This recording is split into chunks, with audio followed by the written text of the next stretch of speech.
Самарқаннан сәлем.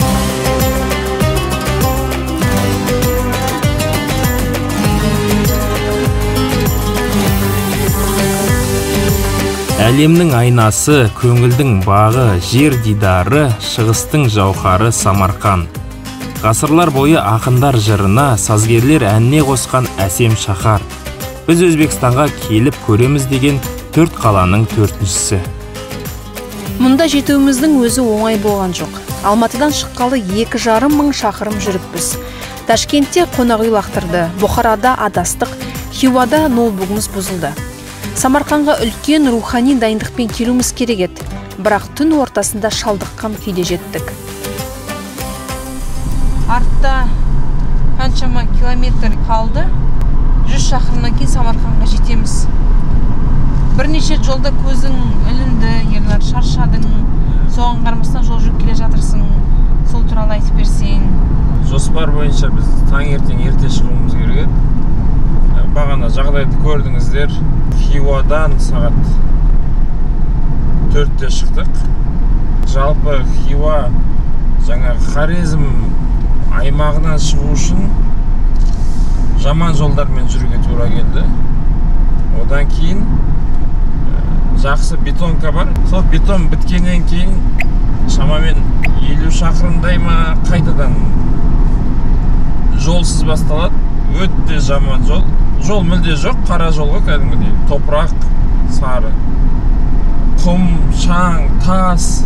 О жерде жаңа жол төсеп жатыр екен. Сол айналма жолдармен жүріп әйтеуір қайтадан бір асфальтқа шықтық.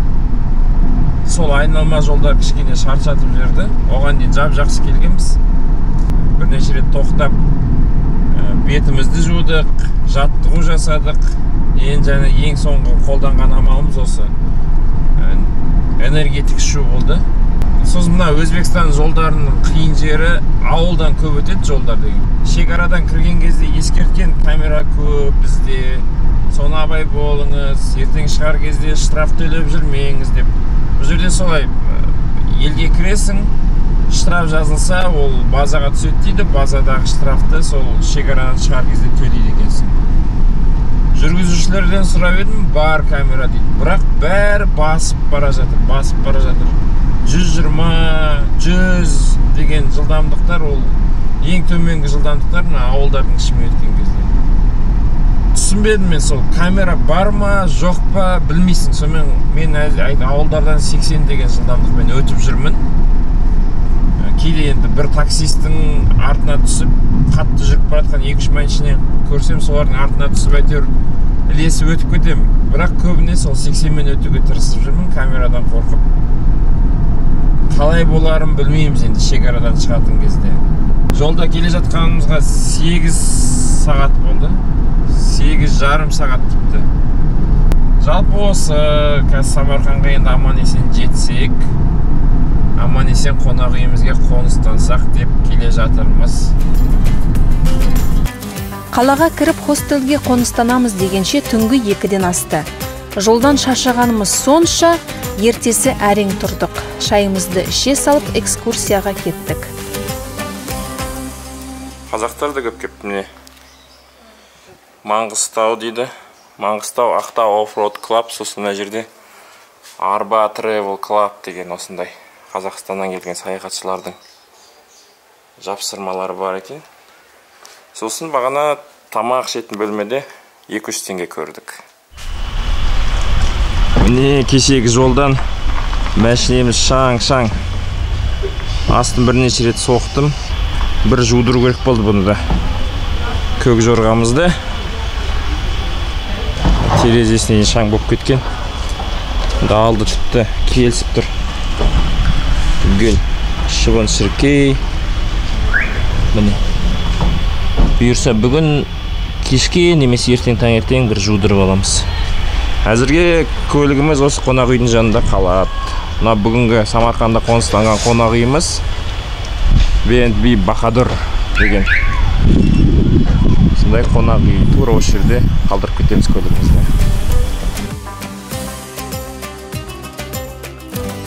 Қонақ үй саябақтың жанында орналасқан екен. Осы жерде Өзбекстанның тұңғыш президенті Ислам Каримовтың мүсінін байқадық. Айнала гүлденген, адамдар мүсіннің алдында суретке түсіп жатыр.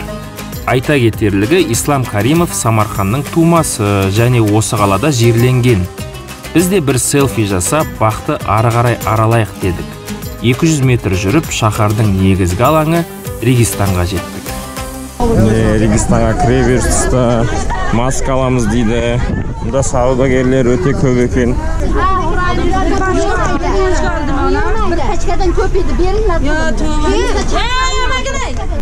Міне Регистан алаңы, жақындап қалдық.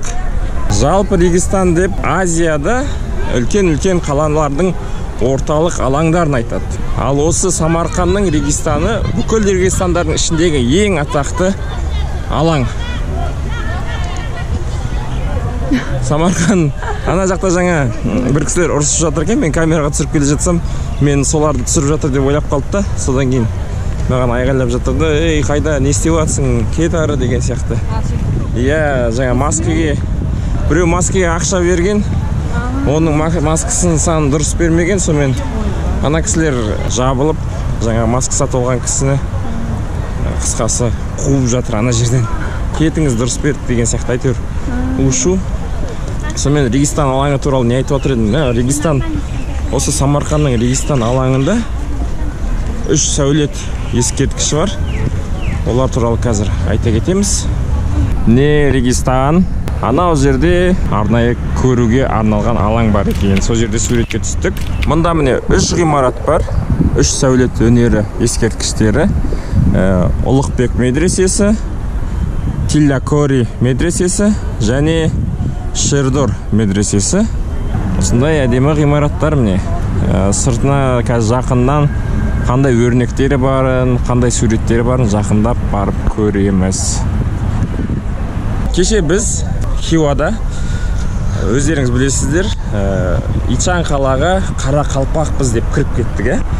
Бүгін сол экспериментті Регистанда қайталағымыз кеп тұрған жоқ. Бірақ біз кішігірім мынандай эксперимент жасайын деп жатырмыз. Қазір Жазира кассаға барады да. Кассаға барамды, шынымен де Қазақстаннан екенімізді, өз көлігімізбен келгенімізді, соған орай жеңілдік жасауын, мүмкіндік болса өз бағасына, жергілікті халыққа арналған бағасымен билетті беруін өтініш қыламын. Онда тұрған ешнәрсе жоқ деп ойлаймын. Сондықтан көрейік, жалпы туристерге көзқарасы қандай екен, жергілікті халықтың, жергілікті адамдардың мүмкін жеңілдік жасап қалар, Көрейік. Нам 2 билета, мы с Казахстана, приехали на машине.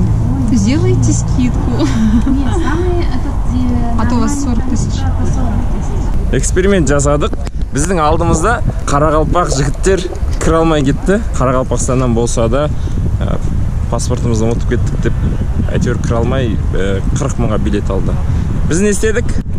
Біз де 40 мыңға билет алдық. Сонымен 2 адамға 80 мың сом төледік. Тырыстым. Скидка неге жасамады? Өйткені ана жақта тағы біреулер бақылайды дейді, компьютерға базаға енгізіледі, Қазақстан деп жазылып тұр. Ертең ол енді қарапайым қызметкер ғой. Не үшін жеңілдік жасалған басшылығына түсіндіре алмайды. Енді қарапайым қызметкер тұрғысынан түсінуге болады деп ойлаймын. Ренжімеу керек. Енді айтып көрдік, болмады, ешнәрсе етпейді. Есесіне 15-ші және 17-ші ғасырда салынған сәулет өнерін өз көзімізбен тамашалап, эстетикалық ләззат аламыз. Бар болғаны 80 мың сомға.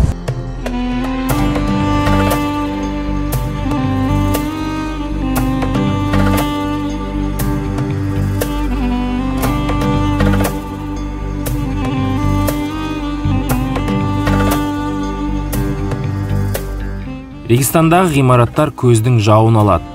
Расында, басқа қалалармен салыстырғанда Самарқандағы ескерткіштердің көлемі мүлде бөлек екен. Ғаламат, ғажап, биік әрі әдемі боп әрленген. Өз заманның хас шеберлері салғаны бірден байқалады. Бірінші осындағы ең көне ғимаратқа кіруді жөн санадық. Бұл 1417-1420 жылдары салынған Ұлықбек медресесі. Медресе өз заманның озық білім орталығы болған. 600 жыл өтсе де ғимараты жақсы қалпында сақталыпты. Тіпті қазірде шәкірт қабылдап оқытуға жарап тұр. Бірақ ол бұл күндері музей ретінде жұмыс істейді. Ішінде түрлі тарихи жәдігерлер сақталған. Мырза Ұлықбек медресесінің ішін аралап жүрміз. Бұл медресе 15 ғасырда салынған екен. Жазира, сабақтардың тізімін оқыдың ба? Оқыдым. Енді Ұлықбек өз кезінде жалпы әлем бойынша авторитетке ие болған ғалым, әсіресе астрономия, яғни аспан әлемін зерттеу бойынша жалпы әлемдік мәдениетке, әлемдік ғылымның дамуына үлес қосқан адам.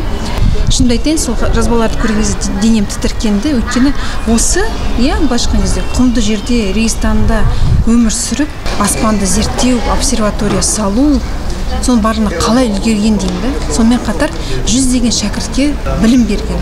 Сосын ең қызығы, біздің кезімізде құқық деген сабақ болды, қазір ол бар ма білмеймін. Бірақ жалпы математика бойынша, жаңағы әдебиет бойынша, тарих бойынша білім аламыз. Ал сол кезде құқықта, алгебрада, әдебиетте, сонымен қатар араб тілі, парсы тілі, Құранның негіздері, шариғат негіздері, астрономия, медицина бойынша әр адам білім алуға міндетті болған. Сол енді бір ғажайып. Біз қазіргі білім саласы ондай дәрежеге әлі жеткен жоқ. Яғни білім жан-жақты берілген. Өзбекстандағы интернет жайлы көп жерде, кафелерде, мәдени орталықтарда Usecloud деген интернет желісі бар екен. Тегін Wi-Fi. Біз міне қазір Ұлықбек медресесінде осы интернетті пайдаланып отырмыз. 15 секунд жарнама көресіз, одан кейін шексіз тегін пайдалануға болады интернетті. Және бұл интернет желісі көп жерде бар екен. Сондықтан егер сим-карта алудан қиналып жатсаңыз, немесе тариф роуминг қосудан қиналып жатсаңыз, Өзбекстанның қалаларында, орталықтарында интернет барын біліңіз. Медресенің тура ортасында мынандай бақ бар екен. Адамдар осындай көлеңкесінде ағаштардың саясында демалып отырады. Екінші кезекте Шердор медресесіне бардық. Ғимараты 1619-1636 жылдар аралығында салынған. Сыртынан қарағанда Ұлықбек медресесіне ұқсайды, бірақ әрленуі өзгеше. Кіреберіс қақпаның төбесіне Құранның аяттары жазылған, ал одан жоғары үлкен екі арыстанның бейнесін байқауға болады. Шердор сөзі де парсы тілінен аударғанда арыстаны бар деген мағына береді.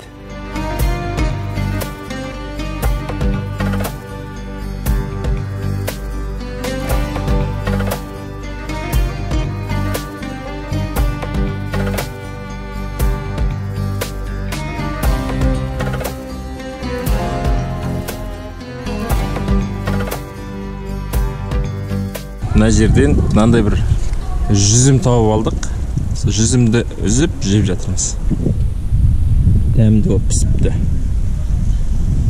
Жеңіс. Маған едеш. Көсе. Ұлықбек медресесіне кірдік. Шердор медресесін көрдік. Енді міне Тиллякари медресесіне келе жатырмыз.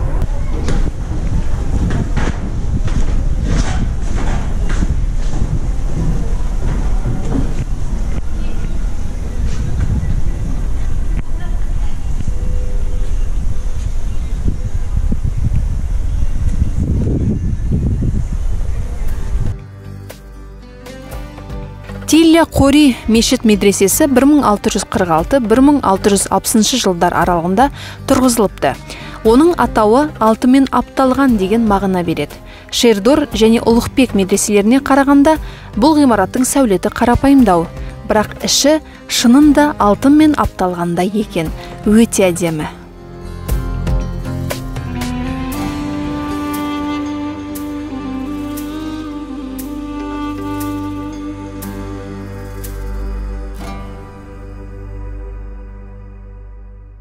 Регистан деген сөз парсы тілінен аударғанда қандай мағына береді, Жазира? Құмды жер. Бірақ қазіргі Регистан құмды емес. Шиелі. Және бұл жердегі мына үш ғимаратты байланыстыратын дүние бар. Ол Жалаңтөс Бахадүр. Жалаңтөс Бахадүр осы Самарқанның билеушісі болған, хоким дейді. Біздше айтқан кезде әкімі болған. Сол кісі осы қаланы билеп тұрған кезде бірінші кезекте Ұлықбек салдырған медресені қалпына келтірген.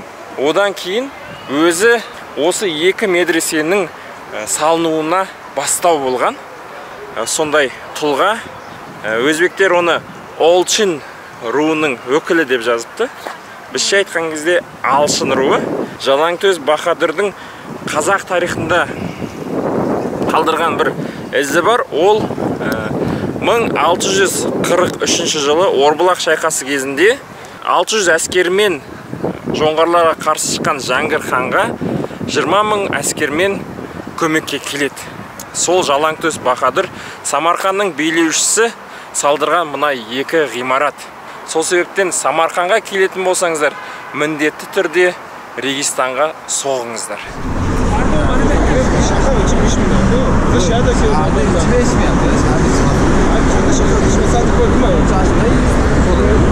Регистаннан шықтық, содан Гөр-Эмирға бармас бұрын түстеніп алайық деп көшеден бір жігіт пен қыз келе жатыр екен, солардан сұрағанбыз.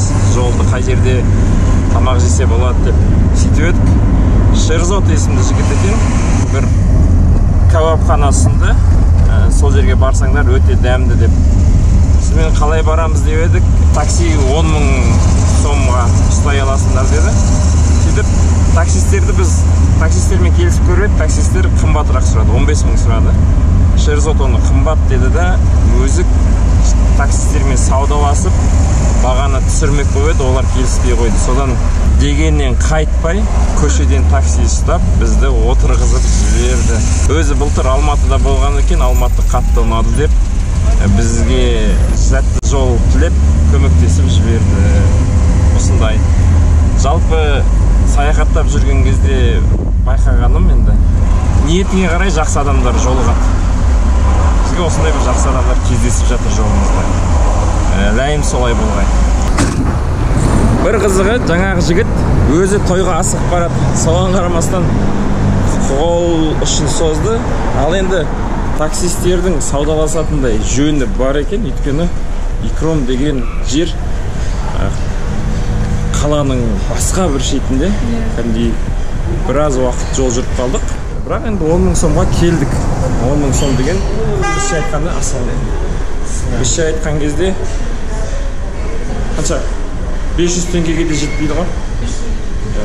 Сондай бағаға келдік, 400 теңге шамамен.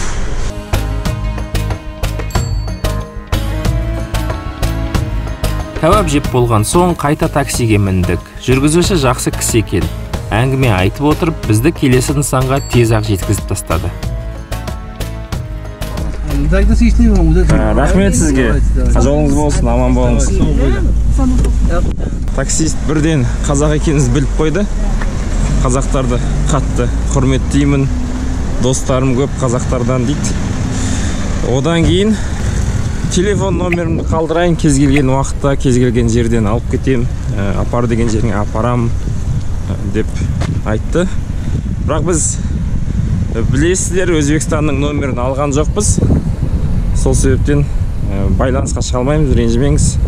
Телефонымыз жоқ деп едік. Жарайды онда, аман болыңдар деп.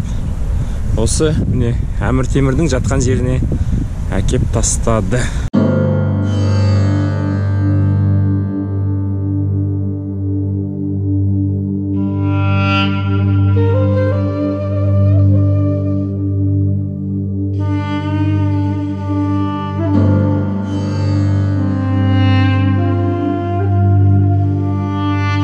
Әмір Темір кесенесі. Бұл жерді Гөр-Эмир деп те атайды екен. Ол парсы тілінен аударғанда әмірдің мазары деген мағына береді. Бірақ мұнда тек Әмір Темір ғана емес, оның ұрпақтары мен тәлімгері де жерленген. Айта кетерлігі, кесенені салуға 1404 жылы Әмір Темірдің өзі бұйрық берген. Оған билеушінің немересі әрі тақ мұрагері Мұхаммед Сұлтанның қазасы себеп болған. 1405 жылы Отырар қаласында Әмір Темір де өмірден өтеді. Ол өзін туған қаласы Кеште жерлеуді өсиет етіпті. Бірақ ұрпақтары өсиетін орындамай, Әмірді осы Гөр-Эмир кесенесіне жерлейді. Расын айтқанда, кесенеге кірер кезде екеуміз де қатты толқыдық. бір кездері жарты әлемді жаулап, үлкен империя құрған билеушінің басына келіп тұрмыз. Ол кім еді? Біз кімбіз? Қайда барамыз? Мұндайда көп сұрақтың жауабын іздеп, ойыңды жинақтай алмай қалады екенсің. Қабырғаға, есіктерге жазылған жазулар да адамды толғандырады. Құран бағыштағаннан кейін кесене маңында біраз жүрдік. Қазақта Самарқанның көк тасы еріген күн дейді. Көктемді, жалпы 22 наурызды. Міне сол Самарқанның көк тасын өз көзімізбен көріп тұрмыз. Осы көк таста Әмір Темірдің тағы болған. Мына жерде тағы бірнеше тастар қалған. Бірақ бізді ең қызықтырғаны осы көк тас. Әмір Темір кесенесіне кіріп, Құран бағыштадық. Құран оқыған кісі осы жерде 30 жылдан бері жұмыс істейді екен. Сол кісі бізге небір тың деректер, тың мәліметтер айтып берді. Соның ішінде бір білгеніміз, негізінде жаңа біз кірген бөлмеде Әмір Темірдің тасы тұр, бірақ Әмір Темір одан бір қабат төмен, яғни жертөледе жерленген екен. Ал ол жертөлеге халықты кіргізбейді екен. Жаңағы гидтің айтуынша, ол жерге тек қана өте беделді адамдар және мемлекет басшылары кіре алады дейді. Соңғы рет осыдан 3 жыл бұрын Имамали Рахманов пен Мирзеев қана кіріпті. Оның алдында осыдан 25 жыл бұрын өткен Ислам Каримов пен Нұрсұлтан Назарбаев Меккеге қажылыққа барып келгеннен кейін кіріпті. Ал енді не үшін халықты кіргізбейді деген сұрақ қойып едік. Ол кісі айтады, халықтың көбі бұл жерге 98%. Иә, 98% бұл жерге дәретсіз келеді дейді. Дәрет алмайды. Содан кейін жаңа кесенеге кіріп кетеді. Және жалпы әруақты шектен тыс мазалай бергенде дұрыс емес дейді. Осындай деректерді айтты. Қазір кешкі 6-ның киесі біз Әмір Темір кесенесіне шығып, жаяулатып, Самарқанның атақты базарына бет алдық. Сол базар Самарқанның ең үлкен базар, және бұл жерде кез келген дүниені табуға болады десек, соны өз көзімізбен көргіміз келіп жатыр. Дамас деп Дамасқа да отырдым. Қырғызстандансыз? Қазақстаннан. Шақырдан Чемкент. Алматыдан келеді. Зор шақар. Ал? Зор шақар дейм ма, чырайлы шақар? Шырайлы, иә. Барып едіңіз Алматыға? Қазақстанда көп адамлары русский язычный да. Как сілерге родной язык русский да, шунақа. Жоқ, қазір қазақша сөйлейтіндер көп. Мұнақа демастым. Лекен 90% орысша қапырады. О, жоқ, 90% емес. Қазақстанда hamması орысша шпарит қылады. Біз қазақша сөйлейміз өзі. Біздің айналамыздың бәрі қазақша. Лекен Самарқанда 12-13 тілді қапырады, біласың. Солай ма? Тоджик, өзбек, қырғыз, Азербайжан, любойға базар кетіп ұрады. Біз келіп па базар? Мана бозор анышы, мана все бозор. Кішілеріңізді омат, Алматыға аммаға салуым. Ой, рахмет, жақсы. Сәлем айтамыз. Жолыңыз болсын. Саламат бөлейм. Өзбекстанға келгелі бері Дамастардың жаңағы адам таситын көріп қызыққан едік, иә. Енді міне аяқ асты өзіміз Дамасқа отырып қалдық. Бізге базарға тез-тез келу керек болғандықтан таксиге мінейік десек, такси қымбаттау сұрап тұр. Сонымен аялдамада тұрған кісілер ана Дамасқа міне сал деп өтіп баратқан бір Дамасты ұстап берді, соған мініп алдық. Қалай екен Дамастың іші? Күшті. Шынымен дейін. Жол бойымен қызықтым ғой, трассада да Дамас. Сол ойлаған нәрсең іске асады екен, Дамастың ішінен біраз шықтым. Күшті, тез жетіп алдық. Менде анандай болды, сыртынан қарасаң бір кішкентай сияқты да. Ашық киң, кәдімгідей. Екеуміздің көзіміз бақырайып, балаша мәз болып. Аяқ асты жүргізушімен тілдесіп кеттік. Сол жүргізуші бізге Қазақстанда бәрі орысша сөйлейді, иә. Мен білуімше 90% қазақ орысша сөйлейді деді. Ал Астана мен Алматыда 100% орысша дейді. Біз жоқ деп мойындамай теріске шығарсақ та оның сөзін. Ол өзінің дәлелдерін келтіріп, менің достарым бар, бәрі қазақ болса да қазақша білмейді деп, сондай дәлелдерін айтты. Өзбекстанда бәрі өзбекше сөйлейді, бәрі өзбек тілін біледі. Сол үшін оларға қазақтардың қазақша білмегені таңсық дүние болып көрінеді да, қызық дүние. Олар оны қабылдай алмайды. Неге олай деп бізден сұрап жатыр. Сондықтан қазақша сөйлейік, қазақтар. Өзбектер қазақты көрсе, олар сізге бірінші қазақша немесе орысша сөйлемейді, бірінші әңгімені өзбекше бастайды. Өзбекше түсінбесеңіз, тағы да өзбекше қайталап түсіндіруге тырысады. Одан түсінбесеңіз, соңынан барып қана орысша сөйлейді. Сондай.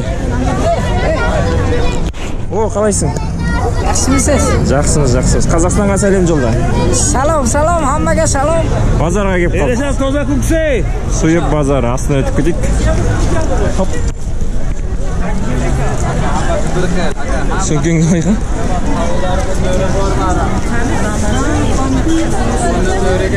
Қауын, қарбыз, жүзім, өрік, нан, алма. Жеміс жидектің арасына нан қосылып кетті. Нанның иісі қалай? Тәбетім ашылды. Тағы да қарым ашылды деп айтуға ұялып. Қарым ашылды. Қарбыз жегіші. О, жүгері. Банан бұл жақтық емес шығар. Міне базар. Кешкі базарға кеп қалдық осылай. Бішкек. Алматы. Бішкек ол қырғыз ғой? Қырғыз. Иә. 100 доллар. 1 миллион. 1 миллион 60 мың ғана. 1 миллион 60 мыңда, иә? 60 мың. Көп ақшада бір жана қиын, е? Қолайсыз. Қайда сөмкеде қайда тұрғанын білмейсің. Қалай миллионер болған? Ой, күшті. Ақшасына бір рахаттан қалды. Қолған алған массаж, миған алған массаж. 60 мыңды бөлек көп. Бірақ сөмкеге сыймайды да. Егер кішкентай сөмкемен шықсам, өз бастап қиналып қалатын едім. Сезіктің бар ғой. Үлкен болмаса да, енді орташа сөмке алғаным жақсы. Кеттік.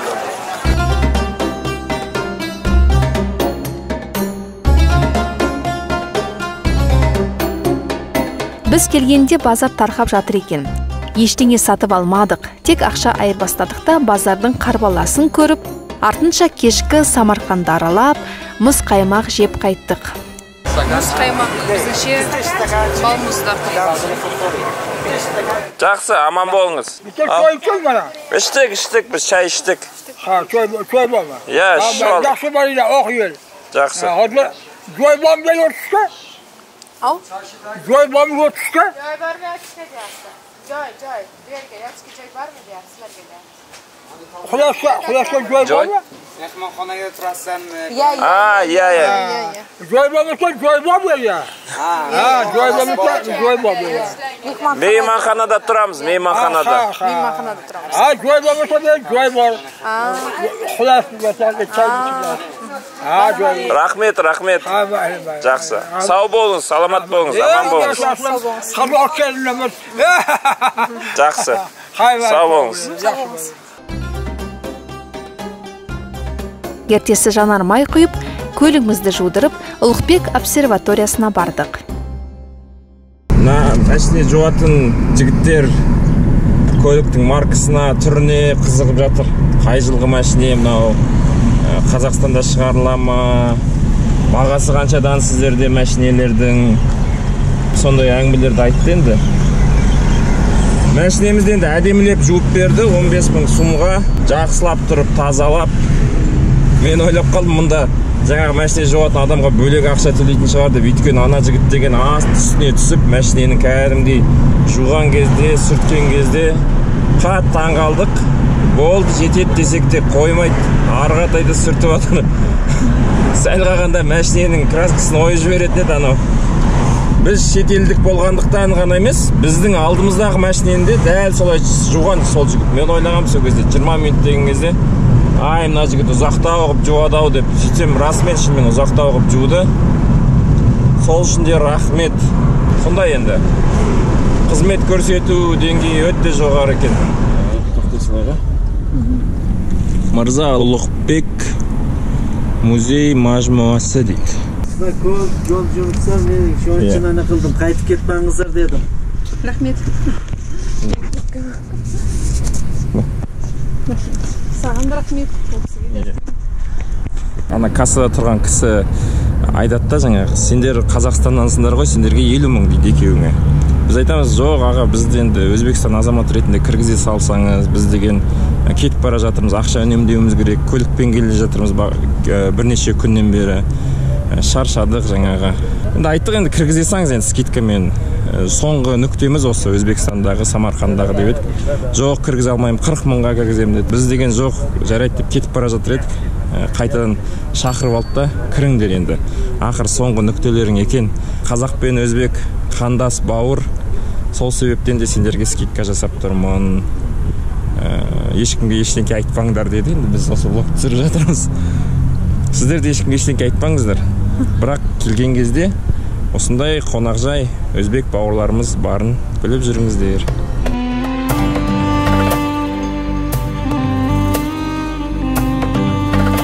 Мырза Ұлықбек Әмір Темірдің немересі, атасы құрған алып империяның билеушісі болған. Ол математик, астроном, ақын, ағартушы ретінде де белгілі. Бала кезінен ғылымға қызыққан. Өсе келе шәкірт тәрбиелеуді де қолға алған. Ұлықбек салдырған медресені көрдіңіздер. Мына обсерватория сол медреседен кейін 1424-1428 жылдар аралығында салынған. Бұл жер орта ғасырда аспан әлемін зерттейтін аса маңызды орталық болған. Өз заманның озық технологияларын қолдана отырып, Ұлықбек ұстаз шәкірттерімен бірге көптеген ғылыми жұмыстар жазған.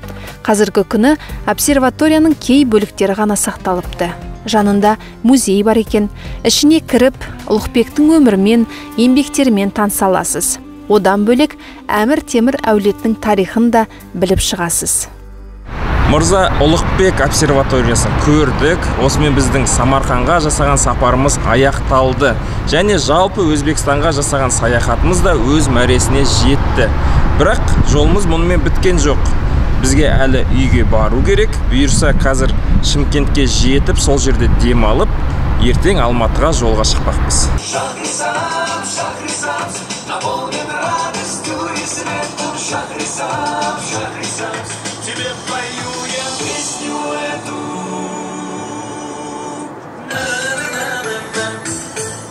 Осы әнді айтып отырып, Әмір Темірдің туған жері Шахрисабзға да өтіп кетуге болар еді.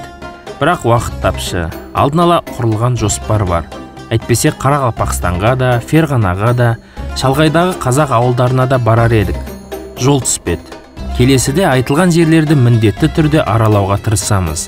Ал енді сапарды қысқаша қорытындылайтын болсақ, сандар былай. 4 қаланы аралауға 8 күніміз кетті. Осы уақытта қонақ үй, жанармай, тамақты қосқанда 2 адамға $450 жұмсадық. Бұл ақша молынан жетті. Қатты шашылмадық, бірақ көп үнемдемедік те. 214 мың. 214 мың есептеп атым. Естілмей әке санап. Санап алыңыз. 8240 болып тұр тәте. Жақсы жолдарыңыз. Жақсы, рахмет. Қазақстанға қош келдік. Енді теңгеге үйрен алмай. Енді теңгеге үйрен алмай қиналып жатырмыз. Самарқаннан кейін Шымкентке бір қонғанымыз бар. Бірақ мұнда ақша құртпадық. Досымыздың үйінде қонақ болдық. Таразда $450 қалған соңғы 8000 теңгеге бензин құйдық. Сөйтіп Алматыға жеттік. Айтпақшы, бұл сапарда барлығы 3800 километр жол жүрдік. Саяхаттайм арнасынан алыстамаймыз, достар. Себебі жоспарланған дүние көп, қызық әлі алда.